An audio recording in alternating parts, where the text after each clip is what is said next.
Aloha, everybody, and welcome to Spirit Chat Radio. Today, we're going to be talking about the truth behind astral travel. The reason I even decided to do this subject is actually because I have been getting a lot of questions about astral travel, or people who do not realize that they're astral traveling, but they're having some experiences that make them very nervous and freaked out, which is super common when it comes to astral travel because people don't realize what's happening. A particular post that was done in my Higher Purpose Learning group, though, really kind of irked me on this subject, which prompted me to do this sooner than later. And that was a girl who posted that she'd been having these dreams of being pulled at, tugged at, or even pulled out of body by these black silhouette figures. And it completely freaked her out. She also jumped that they come in a window and climbed over top of her. And it just startled her like it would anybody, I'm sure. And so I explained this can be once she says the black silhouettes, that's just a very classic thing that people, their mind translates when they're seeing different energies. And I will get into that in a minute, but it's very easy. Her signs and her things that she was saying that I knew exactly what was happening, not to mention I can usually see it psychically. But that being said, there's still keywords that people use all the time that's very easy, even if you're not me, to tell if somebody's astral traveling. So when I explained to her that she was astral traveling and they were not silhouettes pulling her around, but when you're afraid or you don't understand what's happening, your mind can translate it in that direction. She was very grateful, but then she went and read about astral travel, I'm assuming on the internet, because she came back quickly and said, strange creatures, bullies not letting you back into your body. No wonder I was scared, etc. And I was just like, what are you reading? This is totally and completely inaccurate information. And she said, oh, thank gosh, I know that, I'm glad that this is accurate information, but it got me wondering, what the heck kind of information is out there on astral travel? So I started looking around at some websites to see what people were saying about astral travel. And I was really shocked. I was literally shocked at some of the information that was out there, which people seem or give the impression that they are well-rounded in astral travel or astral projection, which are two very different things, which I also noticed a lot of people don't differentiate that who are posting these things on the websites. They are giving information like they know exactly what's happening, and they're giving inaccurate information. Not only are they giving inaccurate information, and I am going to vent for a minute, but from what I'm reading, what these people are telling other people, I'm starting to wonder if these people even astral travel or astral project at all themselves. Because, and the reason that I feel really strongly about this is because I have been astral traveling for my entire life. And there are things that I experienced when I was younger that, yes, made me a little bit nervous till I realized they were what it was. But I am a very lucid astral traveler. I am very conscious when I am out of body. And I experience it so much, I mean, several times a week, to where I control my astral travel. I know where I'm going. I'm very able to control what I do in an astral travel state. And I think that this is very rare, especially for what I'm reading, that other people don't tend to have the control that I do. And the information that I'm giving you guys is information based on my own experiences that I've had my entire 40-some years of life. And it's things that I do repetitively over and over again. I absolutely know what I'm talking about from my experience. And like I mentioned, from knowing so much about astral travel, I know so much about it.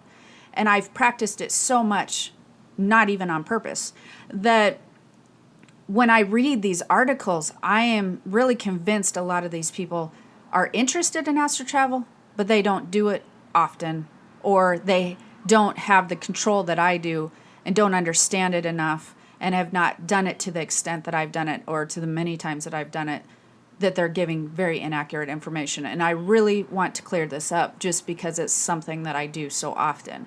Now, that being said, we're going to get into astral travel a little bit and what signs and symptoms that people tend to get, and what signs do you have that you can tell if you're astral traveling. I'm going to cover that. There are roughly 8 signs that will definitely let you know if you're astral traveling. The other thing that I want you guys to know is everybody astral travels. This is not something that the people writing the books just do or I just do. You astral travel at least probably 2 to 3 times a week while you're sleeping. It's something that you naturally do. It's something you do not have to learn how to do. You may not notice that you do it. Some people will notice that they do it when they start to awake during exit or entry of the body. So this is not meant to scare you. It's not meant to really do anything but inform you of what's happening when you do astral travel, because like I've said before, it doesn't really matter if you believe it or don't believe it. It's just happening, and that's just what's going down. If you're a spiritual, if you're here, if you're human in your physical body, you're going to be astral traveling several times a week. It's just the way that our spiritual body and our physical body kind of operate and balance with each other. So what astral traveling is, for those of you who do not know, is there are times that your spiritual body actually leaves your physical body for a period of time. And why does that happen? It does it for a very good reason, which is to recharge and align itself on a spiritual vibrational level. The reason, the meaning behind that would be, so if you're in your physical body all the time, you can actually lower your spiritual vibration, your spiritual body vibration, by certain things or perspectives or choices that you make in life. You can potentially lower your own spiritual vibration. And in order to stay healthy, your spiritual body must get out of your physical body at some point in time and then line up with the spiritual realm and raise the vibration. It needs to be able to move around. Think of it like if you kept a puppy in a little kennel or a cage and you never ever ever let it out to exercise or run around.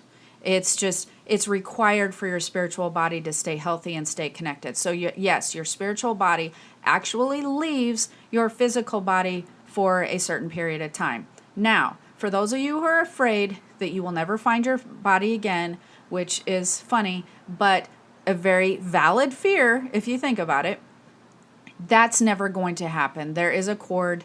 I'm sure you've heard about it. It's called it's a silver cord. It's basically your lifeline or your connection to your physical body. Once that cord breaks, doesn't happen while you're astral traveling, anybody. Do not let your mind go there. That's not what goes down.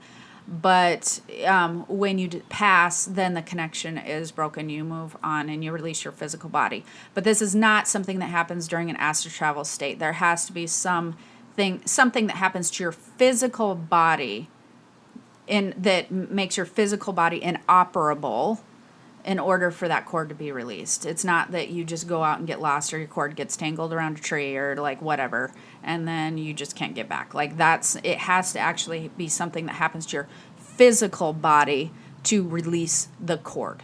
So you will not get lost. It's happening anyways. So how do you know if it's happening and why is it happening? Well, here, let's cover some of the symptoms, very common symptoms to let you know what astral travel feels like. And here's the thing. Astral travel doesn't feel like anything per se, except for a wonderful experience when you're on the other side. And I'm going to get into things that you're doing, etc., etc. What you're feeling when I'm talking about the signs that you've been astral traveling is your exit and your entry into body. That's what you're feeling. You're not essentially feeling the astral travel itself. You're feeling the exit or the entry.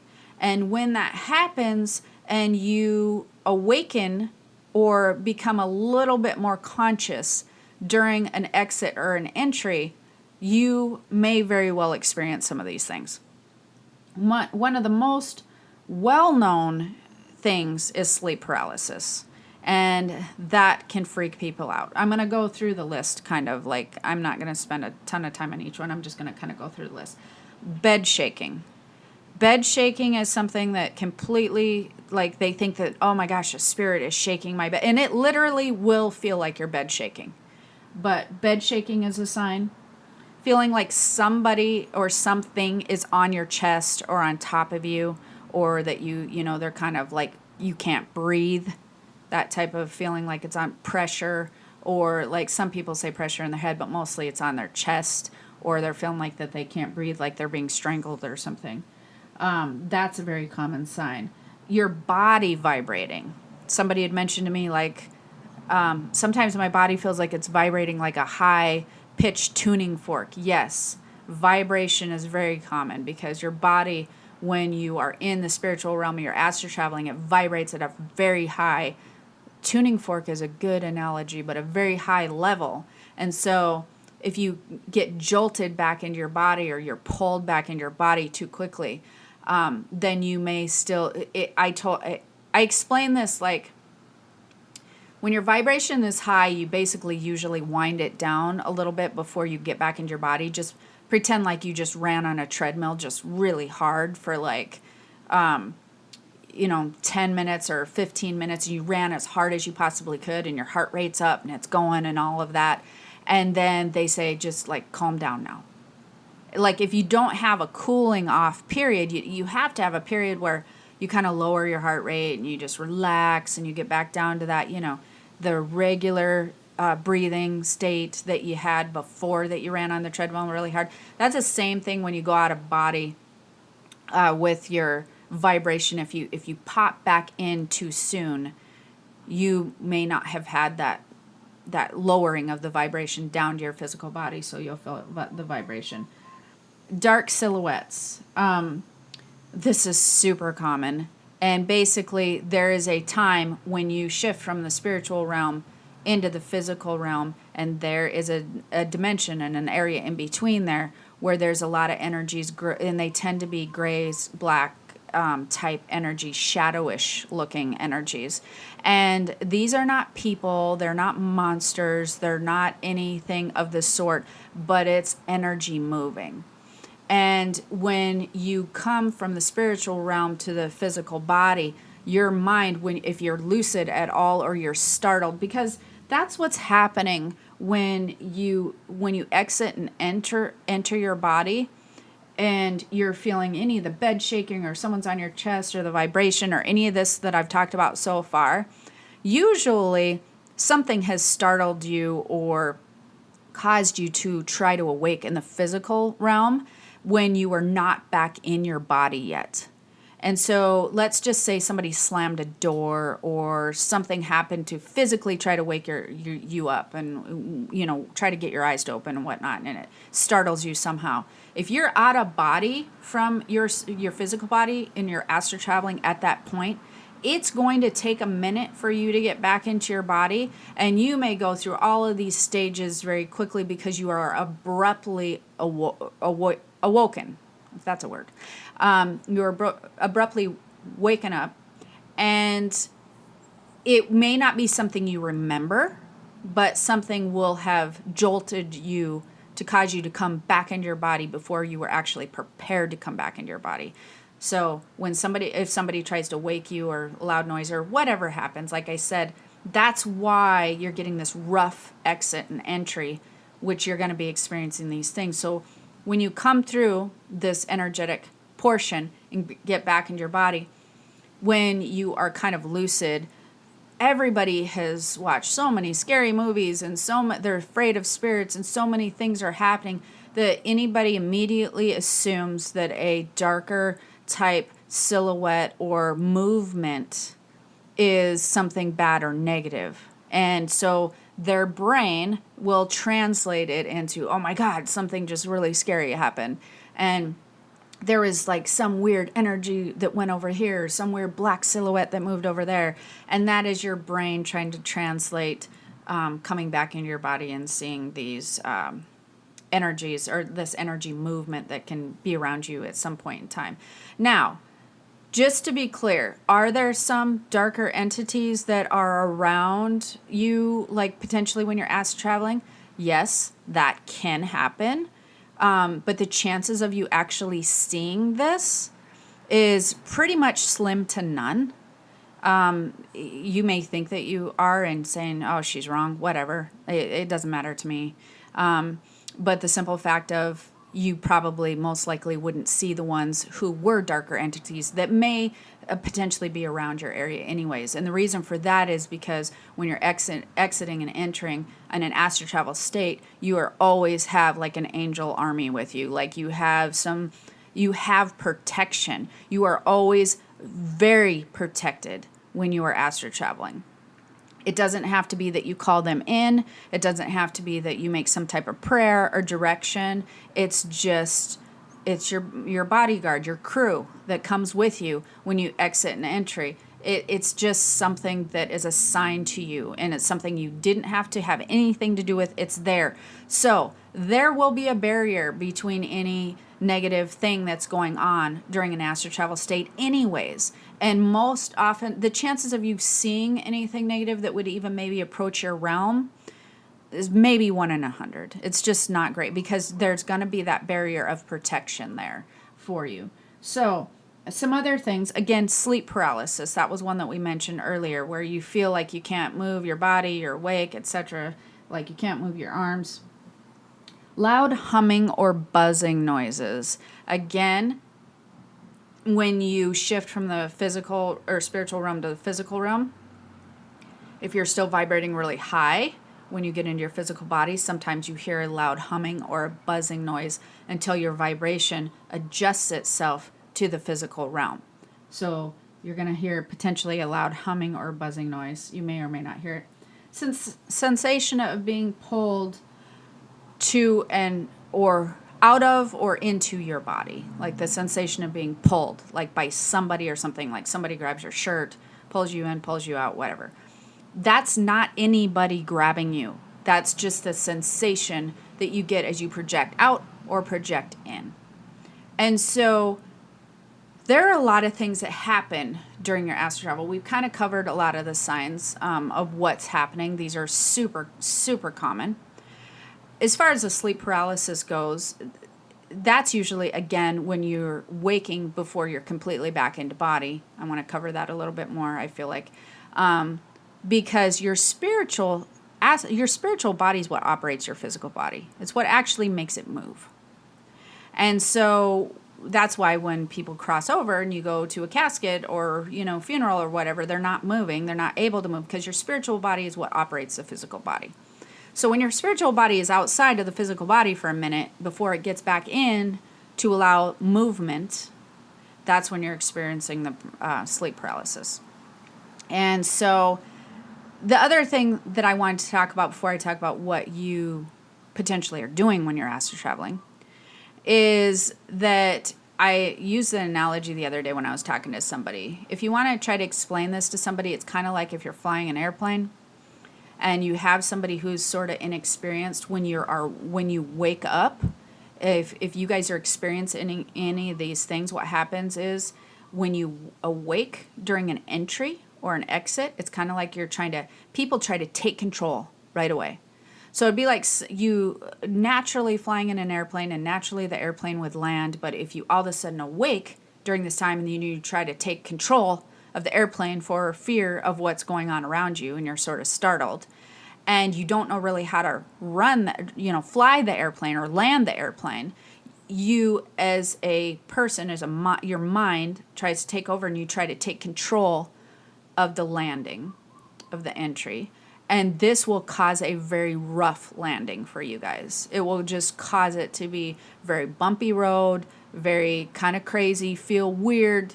You may do some spinning. I mean, you may hit the ground and it's just going to cause you to have a very rough landing. It's the same as the taking off. If you awake during a takeoff, you're going to have this same experience if you try to take control. So what you want to do if you're having this happen often is a couple of things.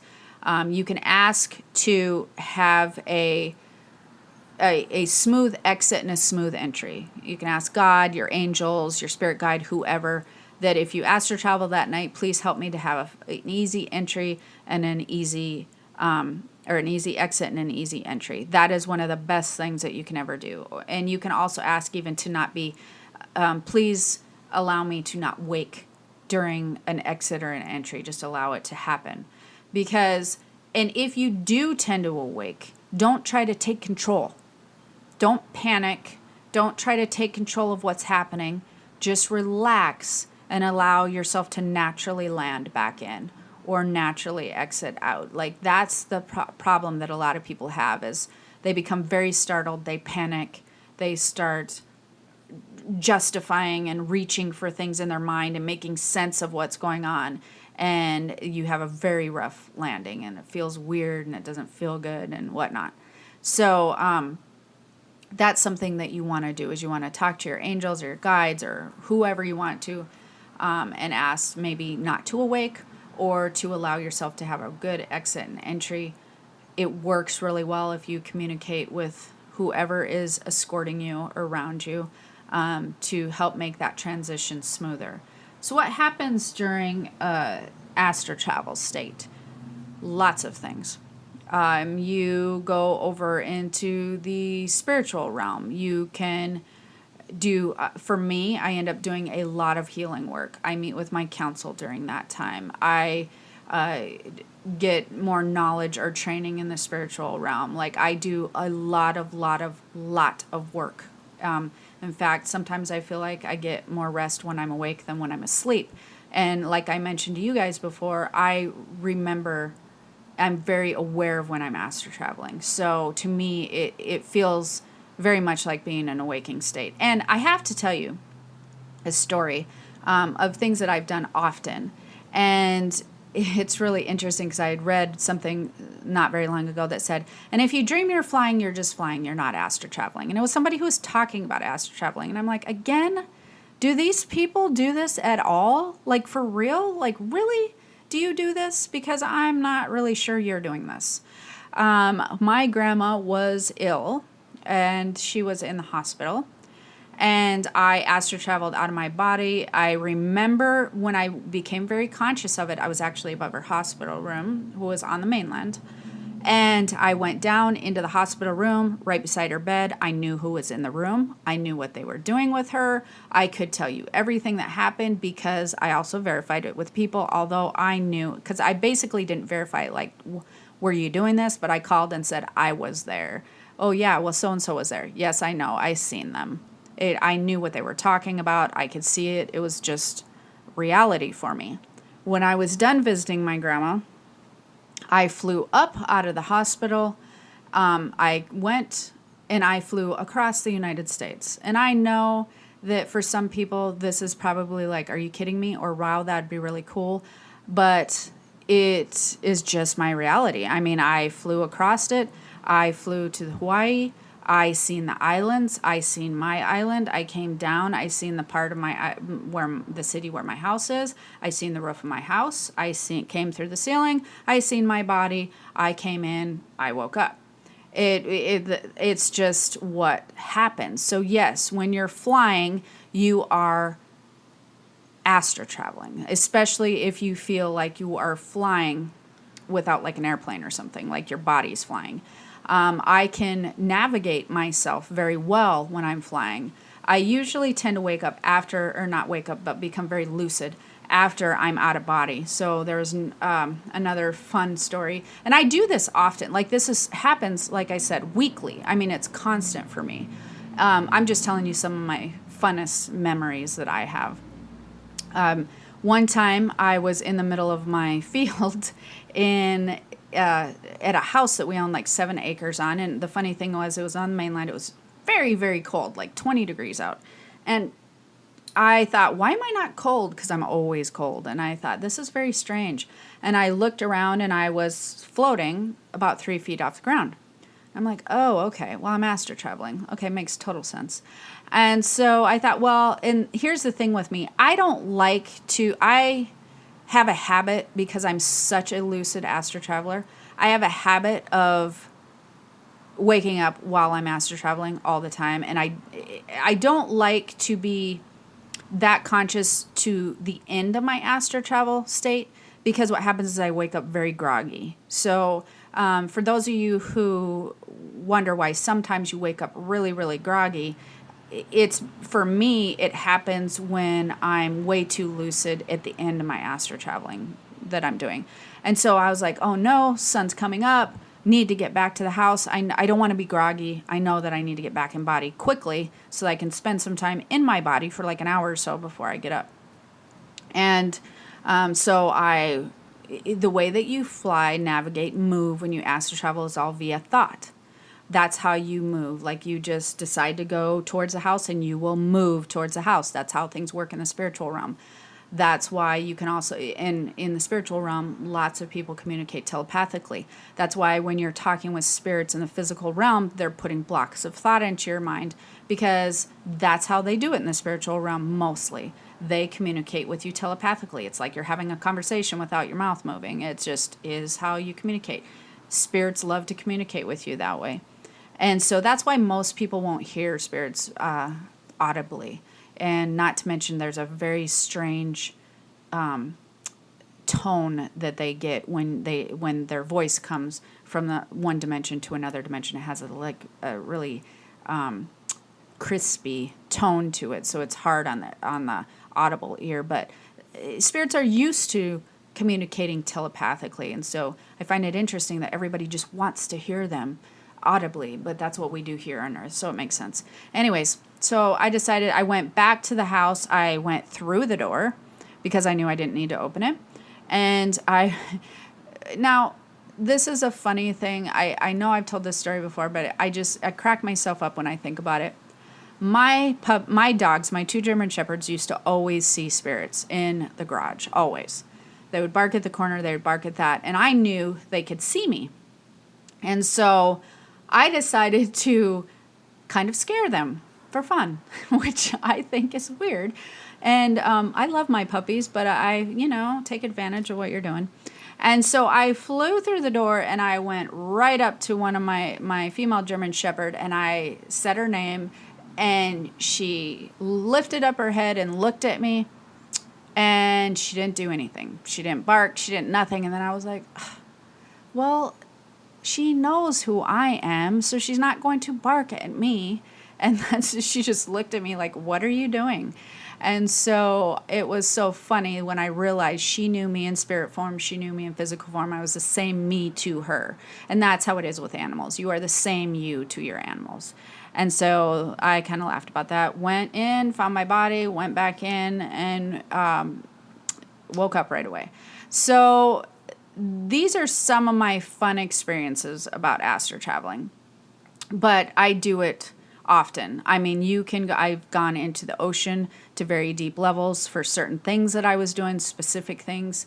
It's interesting, all the things that you can do while you're astral traveling. And most people are not going to be like me, but they will remember doing things such as seeing loved ones when they're astral traveling.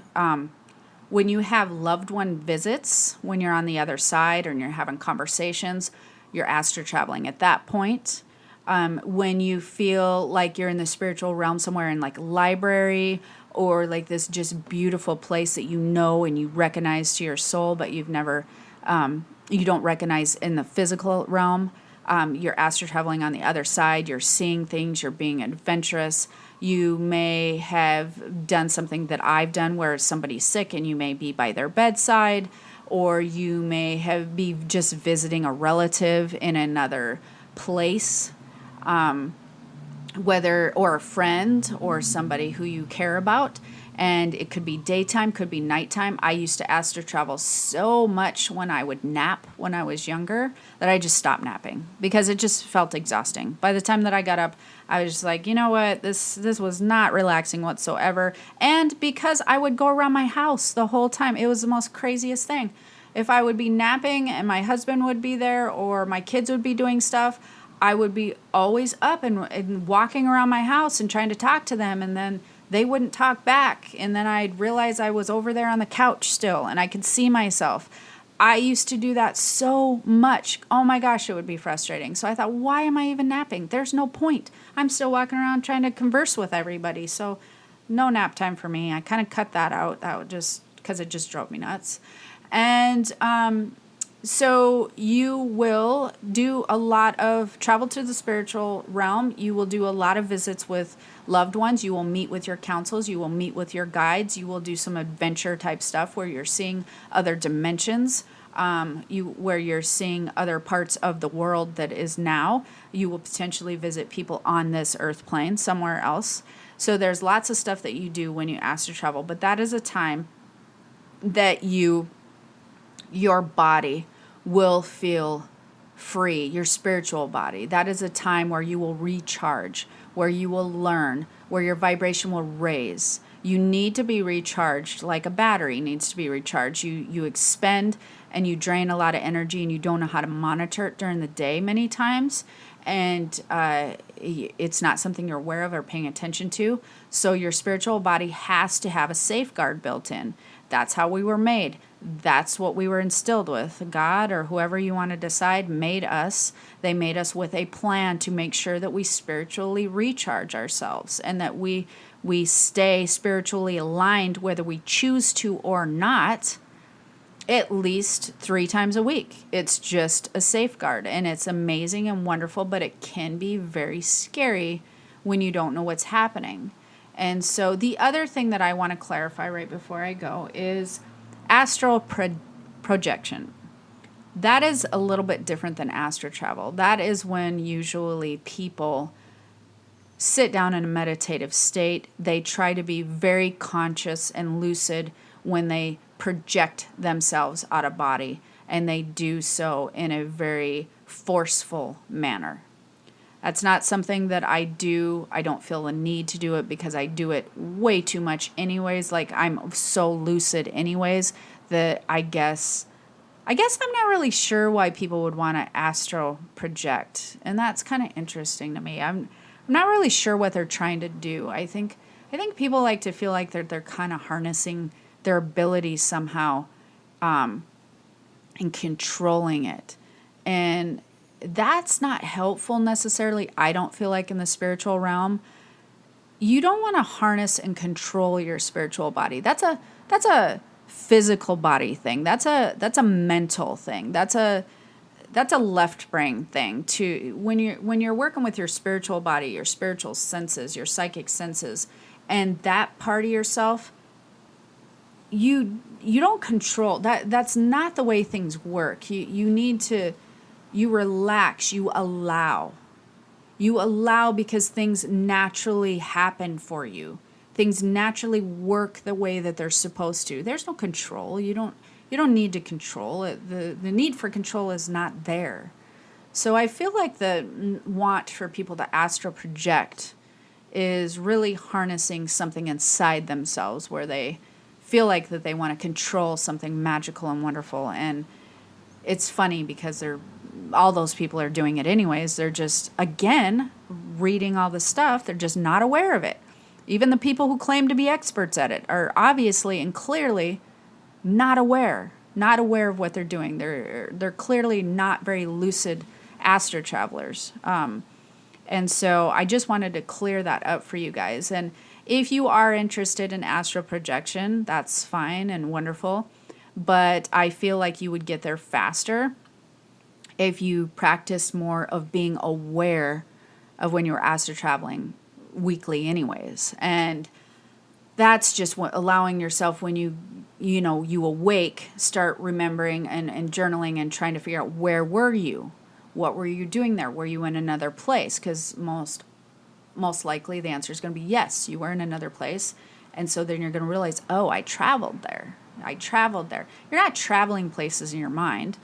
You're actually traveling there spiritually. You're actually there. Like, your body is there. Your mind remembers and translates, but your body is there. You are experiencing. That's why everything feels so real when you do this kind of thing. And everything feels like that was a real thing. It felt like my reality. It feels like this. Yeah, because it was real. And it's funny to me at this point, since I've been doing it so long, that everybody's like so surprised. And I'm like thinking I have to remind myself that I don't think like everybody else, and have to remind myself that they don't really know it's real because they've been told it's not real. So now I'm just rambling. Anyways, hopefully that this was helpful with regards to the truth behind astral traveling. Everybody does it. You do it 2 to 3 times a week, whether you remember it, whether you think about it. You absolutely can find yourself feeling afraid if you don't have the knowledge of what's happening during your exit and entry. When you awake, when you are startled, when your body has something that happens that causes you to try to awake when you're out of body, you're going to be experiencing many of these things that I talked about: the paralysis, bed shaking, the vibration, the weird silhouettes, etc., etc. When you try to take control at that point, it's going to allow you to have a rough entry. So next time, relax.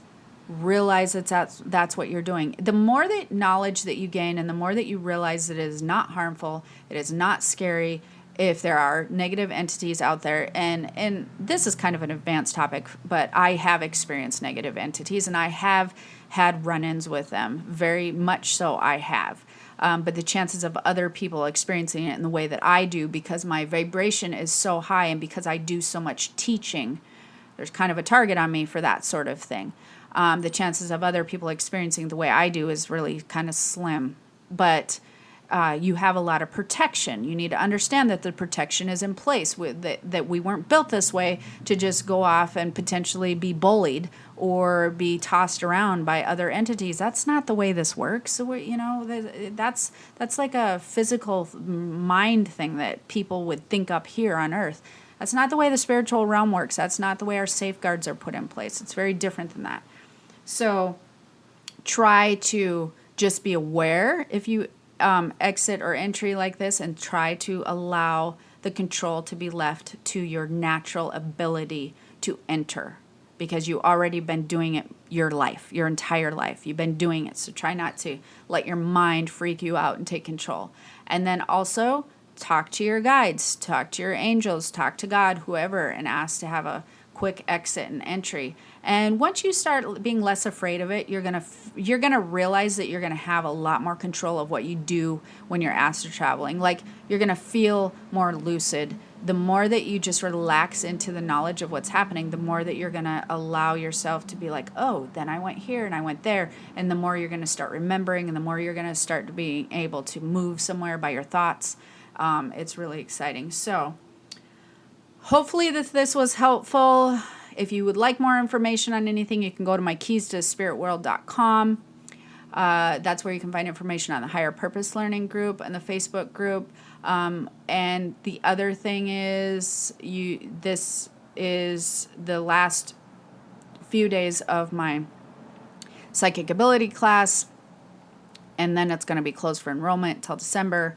If you're listening to this when it's closed, you still can go to the www.psychicabilityclass.com, and you can get on the wait list for when I open it again. So we have some super cool things happening on Keys to Spirit World. We're getting ready to open some new things that I don't want to tell you about yet. But thank you for joining me, and have a wonderful day. Don't forget to stop by Keys to the Spirit World. Don't forget to check into my class. We've had, the class thing, I do have to say, has been super wonderful in the way that I feel very blessed that people are loving this class. The system I have put together for this class is working really, really well, and it's super exciting to see the results. Everybody has been having huge results. So until next time, have a wonderful day. Aloha.